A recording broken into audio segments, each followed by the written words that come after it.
Welcome to On the Brink with Andi Simon. Thank you so much for joining us today. Just a little push.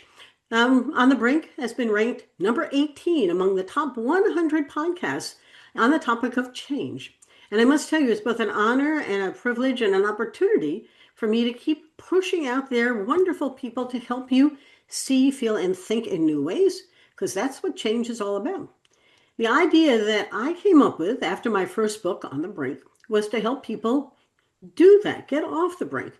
You get stuck or stalled and you're not quite sure what's going on. And I don't care if it's your business or your personal life. You're not quite sure, how do I move forward? I will tell you, and I'll tell you several times today, that the human brain hates me. It doesn't want to change. It's very happy if it can do just what it's always done. And then the amygdala hijacks me all the time. It sends out cortisol and says, get away from her. But this is really an opportunity for you to listen to people. And today I have a wonderful woman. I'll tell you about Laurie Hirsch Schultz in a moment, who I am just love to share with others because she brings a fresh perspective to coaching, but also to helping people see, feel, and think in new ways. Laurie, thank you for joining me today. Oh, I'm so happy to be here. Andi, you're one of my favorite people to talk to, especially about change. Well, Laurie and I met through the Westchester Business Council, almost by chance. And so it was a pandemic, I'm not going to say a pandemic pet, but it had a lot of the same feeling of somebody you met during the pandemic and never really knew. And we've grown so comfortable talking. But today I want to talk about what she does to help people come off the brink. I'm not going to read you her bio like I typically do. I'm going to tell her to, ask her to please share it. Just a little highlights. She was with Visa for 7 years, a little more than that. She's the founder and organizational leader of Broad River Network, and she can talk about community. She's chair of the board of trustees on the Westchester Youth Alliance, which is very meaningful and does enormous work to help kids. And she's the founder and transformational coach and facilitator of LHS. I'm assuming that's Laurie Hirsch Schultz, Yep. coaching. And she's been doing this for a couple of years now. She loves to work with individuals and small businesses. But here's what I love about what Laurie is talking about. She said, change is coming at us from all directions. Some by choice, some by circumstance. We hate change. And what are we going to do to address it? Are you ready? She asked. Can you harness it? Change is an opportunity to grow. It's really taking all the things you've learned and turn them into new ways of doing things. It's not to hide from it. Her passion is leveraging the connected power of collaboration and communities to learn, grow, identify solutions, and develop sustainable action plans. It's not about an idea. It's about completing it, doing it, living it, testing it, learning from it. Laurie, it's so much fun to have you today. Help our listeners know about your own journey to the point where you now have a wonderful coaching business. Now, how did this all happen? It didn't happen from design. You didn't grow up saying, I want to be a coach. Yeah. No, although, what a great introduction, Andi. That was terrific. Thank you. Um, I did not grow up saying I wanted to be a coach, but interestingly, when I was in business school, I actually was and I did not even connect the dots because I had a 20 plus year career in corporate. And when I decided to go to coaching, it came to me one day. I'm like, wait a minute. I kind of started here, which was when I was in business school. I worked in the career office coaching other students, undergrads and graduate students, and did interview coaching and things like that. So there must have been this little piece of Yes. me that was, oh, that always resonated. And I think that that's true. One of the questions I sometimes ask my clients is, what did you want to be when you were growing up? Like, what was that? And there's those sparks are still really relevant. They are. So, like I said, and you did a great introduction. I had a 20 plus year career. I worked at Kraft Foods for over 15 years. I worked at Visa for 7.5. And I was one of those lucky people. Maybe it's not all luck, but who I really enjoyed my career. And I enjoyed my journey at Kraft. I enjoyed my journey at Visa. And then one day at Visa, for a variety of different reasons, it wasn't working for me anymore. Mhm. And I call this, when I talk to people, that's an inflection point. And rather than just continuing to ride the wave of my career, which is pretty much what I had done my entire life, some good opportunities came my way. Of course, it was because I worked hard was smart and engaged well with people. But opportunities came my way, and then all of a sudden it wasn't working anymore. And instead of just ignoring that little niggle in my head, I decided to pay attention to it, that inflection point. And I very purposefully, when I had my mid-year review in 2017 at Visa, and I think Visa is a fabulous company. It just the job was no longer right for me. It was in the spring because of our fiscal year, and I said to my manager, I don't want to talk about my mid-year. I want to talk about an exit plan. This isn't working for me anymore. And I knew that I knew that they had exit packages because I was having to lay a lot of people off. So we negotiated an exit plan. I stayed until the fall of 2017. I stayed another 6 months. And that experience alone was really empowering. Just listening to that inner voice that's saying, this isn't working for you anymore. Mhm. Um, and I took some time. I called it my reboot year in 2018, and did some reflection. I got some coaching myself, and I decided to enroll in a coaching program. One of the things that I really loved about the work, and I was a marketer, I was a marketing strategist, is that I led teams. I loved those interactions, that community building. I liked mentoring. I liked coaching, and so that's how I came to coaching. I started my practice in 2018. So that interest, that idea about inflection points, actually, the reason why I went to business school, when I got my master's in business, is that I went out to dinner with a date. The date wasn't, I mean, he was a very nice man. It wasn't such a great date, but he was a very nice man. And one of the things he said to me, he said, I was 24. He said, why don't you consider getting your business degree? And I was like, oh, great. For whatever reason, that had never occurred to me. I was working in a PR agency. I enjoyed the work, and that started me on the journey to get my business degree. So I think this idea of listening when that inner voice is saying something is really important. And that's really driven some of my journey. Now, as you started to, I've been making a couple of notes here, but as you started to think about the next stage, it's not so simple to simply throw a dart and figure out, which way is the right way. And you may not be on the right path as you leave. But your inflection point concept was that there was something here that I'd done and I'd worn out, and now it was time to look at something else. And this came up.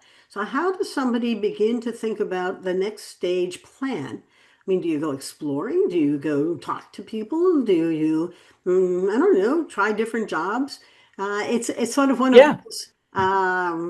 You had an inflection point. Now what do I do? It's not that different than I've been fired, or I'm going to retire, or my business failed. Yeah, let's first define inflection points because I think that there's so many of them.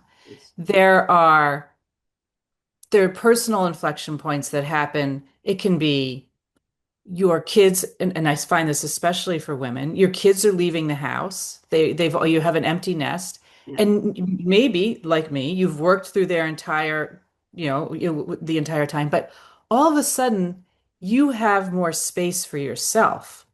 And I've worked with clients who say, wait, now it's my time. Mhm.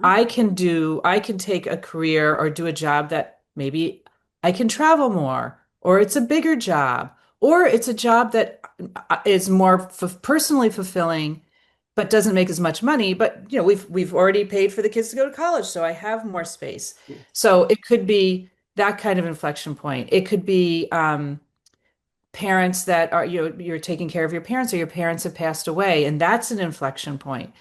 It um it can be physical, a health scare, or so much stress that it's having an impact on your body. Um, it can be, you've talked about retirement. It can be people retiring all around you and you thinking, well, wait, I'm not so sure I'm ready to retire. Or even a spouse or partner retiring. And you're like, that's not what I want to do. What does that look like? So inflection points, there's just such a wide variety of these inflection points when there's these changes. And of course, it can be a layoff, or I'm working with a new client whose job was downgraded.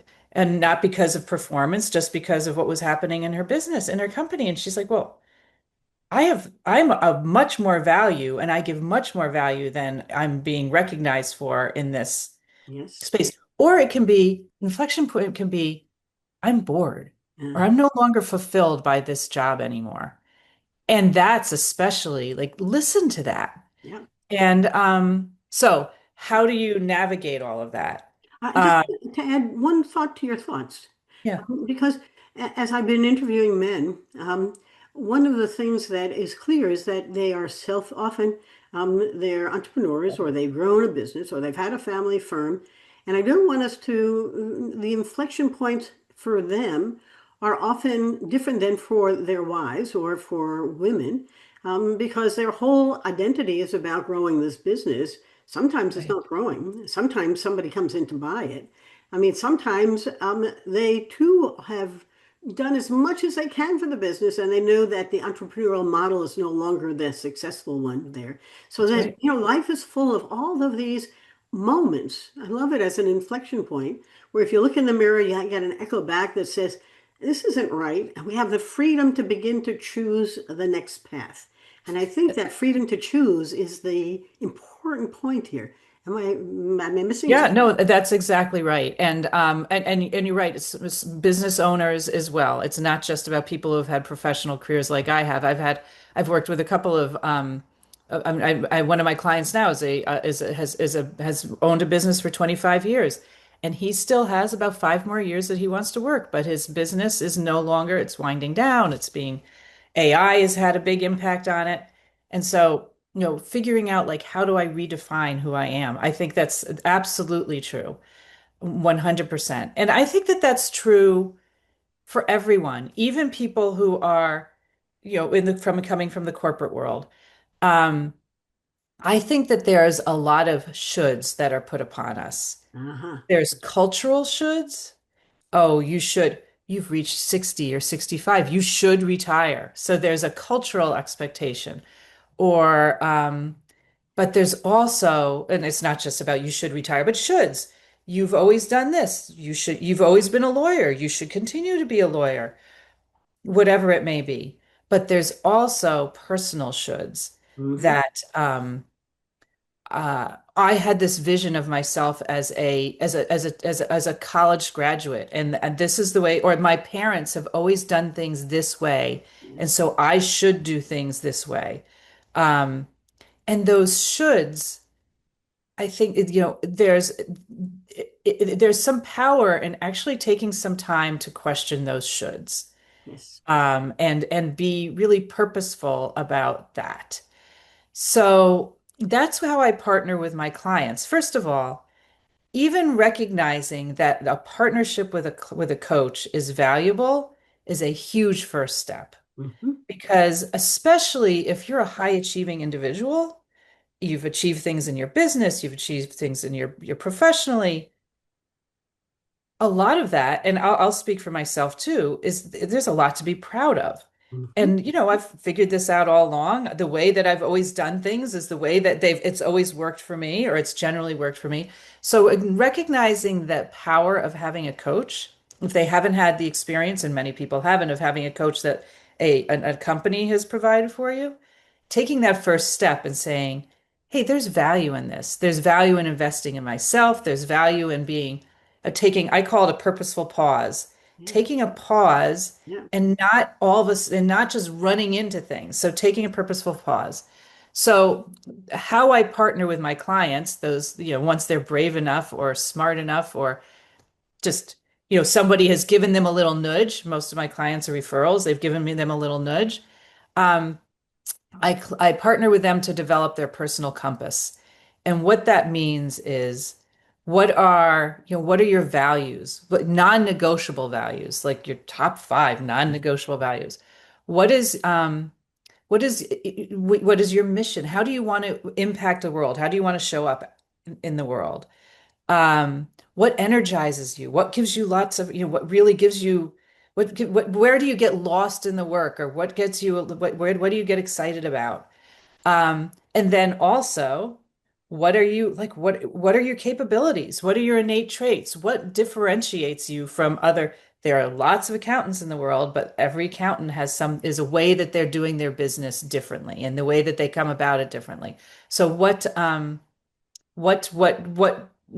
differentiates you? What are your capabilities, your skills, and in particular, what are the capabilities and skills that you really want to be doing? Just because you're a good public speaker does not mean that you like public speaking. So maybe that's not part of your compass. Um, so I look at all of that, and that's where we start. That's the foundation. And I view those as once you have that clarity, more clarity, and it's really interesting. Like I work with a lot of people in the nonprofit space because I of my experience in nonprofit. And those nonprofit leaders, sometimes they say, thank you. I forgot what my values were. I forgot why I was here because it's very hard to be a nonprofit leader. There's Yes. a lot of challenges. Um, and not to say that it's not hard to be a leader in corporate, but they're unique challenges. And so just reconnecting with those values and why are how do you want to show up? But that's important for everyone. So once you have that compass, that can guide you, that can help guide you, and it becomes like touchstones. And it impacts everything that you do. It's not just your professional work, but it can guide if you decide to retire, it can guide your retirement. It can guide how do I want my retirement to be? What does that look like? Um, so that's the first thing I do. And then but one more thing I'll just mention, and then I'll let you go. You go ahead. But um, what I think is one of the best, one of my favorite questions once we've finished this, once we've kind of developed this personal compass is, what are you trying to solve for? And that it's not just, like people will hire them and they'll say, oh, I'm not satisfied in my work anymore. Where do I want to go next? It's because I do a lot of career coaching too after we do this work. But it's frequently not about just work isn't fulfilling me anymore. It's frequently about something more. Um, I'm not fulfilled in within my job or outside of my job. My life has become too complicated. There's too much stress. What are you trying to solve for? And that question kind of when you have your personal compass as a foundation, that enables people to step back for a minute and say, "Oh, well, this isn't work. This part of my life is not aligned with my compass. This part of my life is. What am I trying to fix?" And that Mhm. starts No, giving more direction. well, but um, now what I find interesting are the different words. You're a coach. You're not a therapist. You're not a consultant. That's right. The job is really to enable your clients to go through a process of self-discovery, if I'm hearing you correctly. That's correct. Right. And I always say that if I can't see it, I can't be it. So to some degree, they're trying to see themselves through a fresh lens, as opposed to having a position in an organization or a job or a company or some other characteristic that has demarcated who they are and where they are. Now the question is, who am I? And as you were talking, I was thinking about the important difference between the work I do and who I am. What do I mean? I'll give you a personal little piece to it. When I met my husband, I was 19, and we were sitting on the beach on Screw Lake, and he said, and I may have told you the story, what do you want to be now that you've grown up? And I said, well, I'm either going to be an attorney or an anthropologist. And he said, oh, be an anthropologist, and I'll be here for you. And we're together 57 years or so. But I thought that what was interesting in hindsight is that I wasn't doing anthropology. I was being an anthropologist. And Mm, what's so interesting to me over the years is how many people are doing something but not being it. And how difficult it is to realize that there's a difference. I'm glad I didn't become an attorney. I would have done attorneying.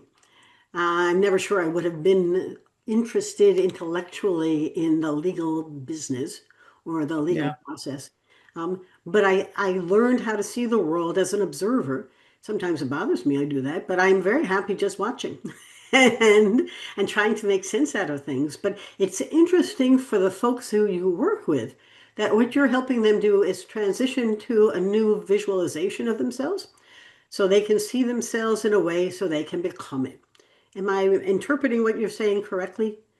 Yeah, and I think that sometimes we intuitively know it and things click, but being more purposefully defining it and clarifying it can really make a difference in guiding your path forward. And recognizing this isn't working for me anymore because Yes. um, let's say one of your most important values is trust, and you're working in an organization where that you're not feeling trusted, or you're not, or for whatever reason you're feeling undermined, there is going to be so much dissatisfaction if trust is your top value. Or another, I'll use myself. You just use yourself. I'll use myself. One of the reasons why I left Visa was because my organization that I was leading was changing. Hmm. And one of my top values is connection and partnership, connectivity and partnership.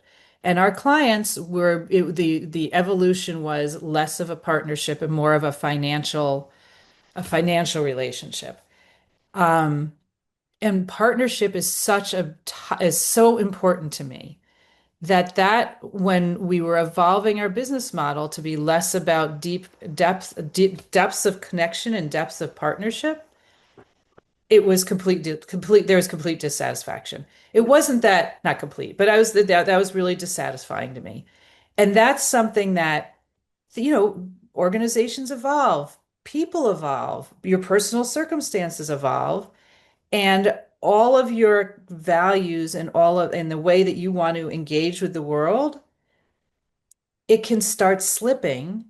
And if you don't have clarity on what that is, this is why we were talking, I was talking more about, like, listen to that little inner voice and saying, it may just be saying something's not right. I'm Yes. not satisfied anymore. I'm not fulfilled. And you may not know exactly what that is, but getting that clarity, like you said, is can be really helpful. And you mentioned therapy versus coaching. And I think what's really important because I'm not a therapist. I mean, therapists go to school for years to do what they do. I have my coaching certifications, but coaching is about, you take these insights and then how do you move forward? It's all forward looking. What do you do to move forward? So, of course, your background and your history and the things that have happened to you are the lens through which you view things. But being getting that clarity on, like, on your compass, and then it's very forward looking. All right, so then how do we move forward? What do you do with that? And it's not consulting either because I ask lots of questions. It's really about asking questions, making some observations every once in a while. Oh, this is what I'm hearing. Does that sound right to you? Oh, yes. But I mean, but it's really the heavy lifting Yeah. is on the individual, because it's that opportunity to invest in yourself, time, not just about money, but in being really thoughtful about what is it that's really important to me. Now, the word transformative is an important part of your brand identity because you are really transforming, you're helping people find a transformative pathway. And I Correct. use that because it isn't more of the same in a better job. Could be, but often it could be a whole different lifespan, life way, pathway of going forward. How do you help them to find that future them? We know from the work of Martin Seligman at Penn that we're futurists. If you can't see the future, you can't live today. And so consequently, I can say tomorrow, yesterday is no longer relevant.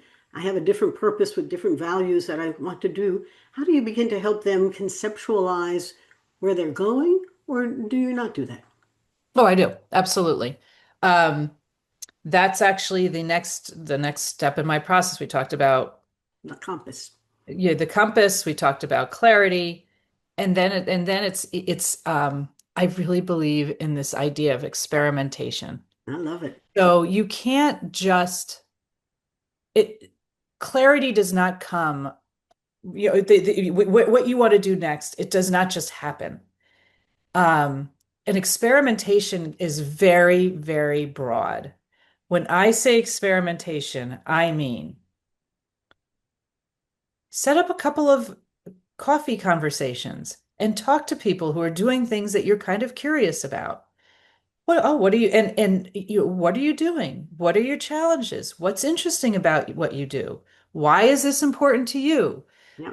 Um, that's experimentation. It can be taking a new job, or like taking on a new project at work, identifying an opportunity, and I mean, it could be, having coffees again internally at work with people who are in different areas of the company or doing different things, and then finding a project at work that might be that's experimentation. Um, you mentioned earlier that I'm the chair of a nonprofit board. I I think that volunteering can be transformative in and of itself, not just because we know that when you help other people, it's good for your mental health. I mean, there's been lots of research on that. Um, but it enables you to try other things and to meet other people and to see it and use your skills in a way that's completely different Yes. than the way that you use them now. I mean, I can tell you, I've been the president of the board now for 3 years, and my term is ending in December because 3 years is a good amount of time.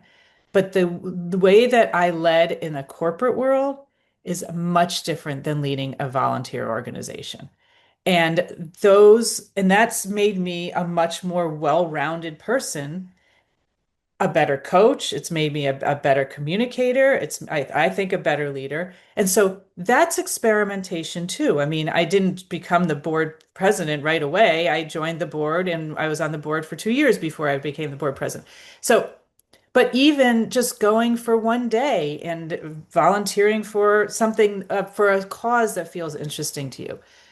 So it can also be about, I mean, I do a lot of career coaching. So we do a lot of brainstorming first about, okay, I do branding. I mean, I was a marketer, so we do personal brand work and define what your personal brand is based on that compass work that we've done. But let's do some brainstorming here and think really outside the box and then think closer in. So, an example I've used before is one of my clients, we were thinking outside the box. I asked her, "What would you do if you weren't scared?" And she said, "Oh, I would move my entire family to Paris." Okay, that might have been a little too big, but it opened up something in her head to say, "Wait a minute, but Hmm. we could move." Yeah. And that's what they did. They didn't move to Paris, but they were living in New York City. Their life was really complicated. New York City is a great city, but it's a tough place to live and raise a family. And they moved to the suburbs. And so, and it's just their life worked much better then. Yes. So what I'm suggesting is it's experimentation, and that experimentation can lead to more clarity. And then just the last thing that I'll say about that is even once you choose a path, in general. I mean, some of this is privilege, and I will recognize that. But once you choose a path, you can choose again. Yes. If it's you experiment with it. You and I were talking about somebody that we both know who's just joined a new financial planning organization on her own. You know what? In a year from now, if it's not working, there could be a reset or a different way of doing it. So, yes, I think that that's a big piece of it. I think And what I do with my work with them is I partner with them to find those experiments. Oh, start if you are in a, if they are start applying for jobs. Start having have interviews. Look at what those job descriptions are. Um, so it's experimentation. I think that in the world that we're in, with the technologies that are emerging, the fear factor is very high. The unknown, humans hate the unknown. And so you're giving them permission to pause for a second. I like this idea of a purposeful pause. Begin to look at their things that matter, their compass of what is really important in their values. Begin to understand with clarity where they think they would find a better way of going. And then begin to let them experiment with options to really understand. I must tell you how many times that I've been in either a consulting or coaching relationship, and they are sure they want to do X, but they have no idea what X is. I said, Yep. so how can you be so sure? And because I mean that there's a desire to have clarity and certainty, but at the other side, there's no wisdom. And then they get in their surprise. They said, so what did you think it was going to be? You didn't know what it was going to be, but somehow it seemed more attractive than where you were today. So therefore, it must be better. And this becomes an interesting challenge for each individual. But I think that what I noted here is that you're giving them permission to learn and to change. And I don't think that should be underestimated because I think we are by nature have no permission to change. You know, that's what I've always done. I'll keep doing it. I have no idea how many people I've interviewed who hated what they did, but they kept doing it. And the Yeah. fear factor was so strong that they had nobody who gave them permission to do something else. And And quantitatively, money and a salary that's very solid, right? That's clear feedback. And and you can't live without money. Can I add one more thing to what you yeah, were just saying? you say as many as you want.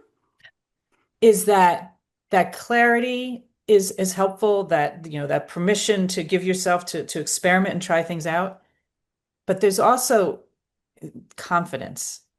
And that's another thing that a personal compass does, is that you reconnect with your skills and your capabilities and what have you really done well? And actually, sometimes I have people interview other people and say, ask them about themselves.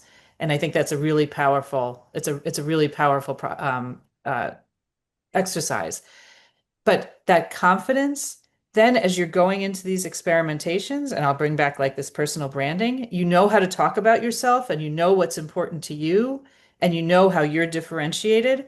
And that confidence when you go in, you say, you know what, I'd really like to try that new project, or I want to try this new service in my business. I mean, I know, and I know businesses change all the time. Yep. They evolve, they evolve, they evolve. So when you have a confidence on like what is at the root of who you are and what you can do and what you offer and what your value is, that gives you confidence to do those experiments also and to have those conversations. Um, so I think that's important also. That's the other value of a purposeful pause, is that if you spend the time like reacquainting yourself with yourself Yep. and getting that clarity, it gives you the confidence to navigate through change. I just read, I think it was a LinkedIn post, and I thought it was a really good one, so I'll just mention it. Is that this woman, I think another coach, had a client had spent almost a year like just sending out resumes, with the AIs. It's very hard sending out resumes, getting rejections, or going out into the void and getting ghosted. And she said to him, why don't you take a month off and like really reconnect with who you are? And I mean, that makes a big difference Yeah. because it can be, it's the environment right now is really uncomfortable, whether you're a business owner or or you're in a profession, or it's just, there's a lot of change between AI and the tariffs and, everything. And it's very uncomfortable. Yes, I And know. It's so being crazy. able to, yeah. Right. Well, but to your point, there are a couple of themes here. One of which is taking charge of yourself.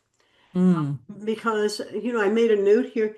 The tendency is to let others put you in boxes and to find you. mm, mm-hmm, And what Laurie's talking about for our listener or viewer is taking charge of your own identity. Who are mm-hmm, you? Why do you matter? What's your purpose? But own it. And like what you own or change it so that you like what you own, and then mm, find an environment for you to be that person. as opposed to letting the box decide what you are and who you are. I mean, I'm thinking back, if only I could have known Laurie all the way back when she was at Visa and had that aha moment, which was, oh, this isn't me anymore. This isn't the kind of Mhm. place I want to work. Because that's an aha moment where your brain has a switch. And I must tell you, it will come through serendipity. It will come through Mhm. somebody by chance says something to you.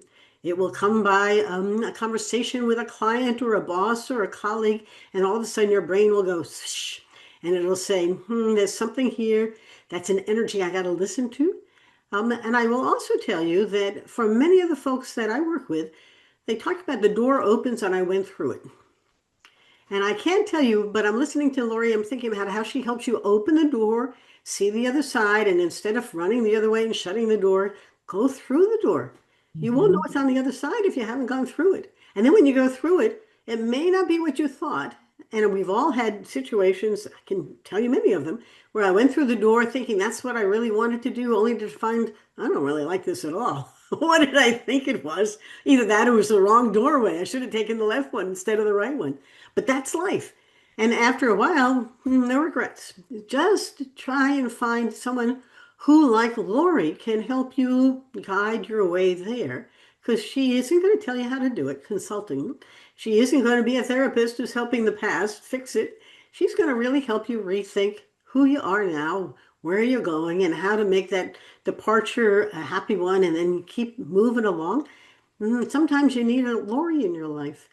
I Mhm. think we're about ready to wrap us up, though. And I've made a bunch of notes here, but I'd love to hear a couple of things you want the folks to remember so they don't walk away and say, what did she say? I forgot all about it. Or how do I find her? Lori, help us think about the process of transformation, of change, because it is accelerating now and the fear factor is high. And our job is to help people see, feel, and think in new ways so they can get off the brink and they can thrive. Please, your last thoughts, ma'am. Oh, well, first of all, I love that word, taking charge of yourself. That's not actually a way that I've described my work, but I think that that's right, is taking charge. So, yeah, I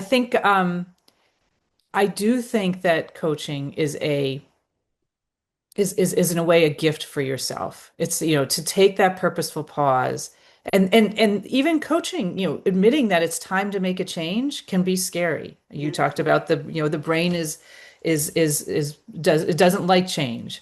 Um, so successful coaching is about making changes. Um, so the first step that people can do is they can reach out to me, and I offer complimentary introductory conversations, and I know that people frequently walk away from that even with a little bit of a tidbit. So there's something that's to think about. So, getting in touch with me for a complimentary coaching session. I would also say, take 10 minutes and do a little bit of journaling and and think about, what is that little voice in my head saying to me? Mm. What should I be listening to? You said this door. What is not working in my life right now? Or what would I like to work? What would I like to be different? And even just to start there can be eye-opening. Um, you know what? I'll offer to share. I mentioned this interview, these questions that I give to my clients. If any of your listeners are interested in that exercise, I'd be happy to share that exercise. And it's just a way to start thinking about reconnecting with yourself through the people who know you best or who know you well. Um, so people can find me at lhscoaching.com.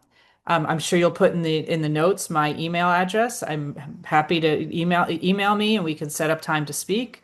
Or find me on LinkedIn. I think this has been so much fun. I can't thank you enough for coming back and joining us.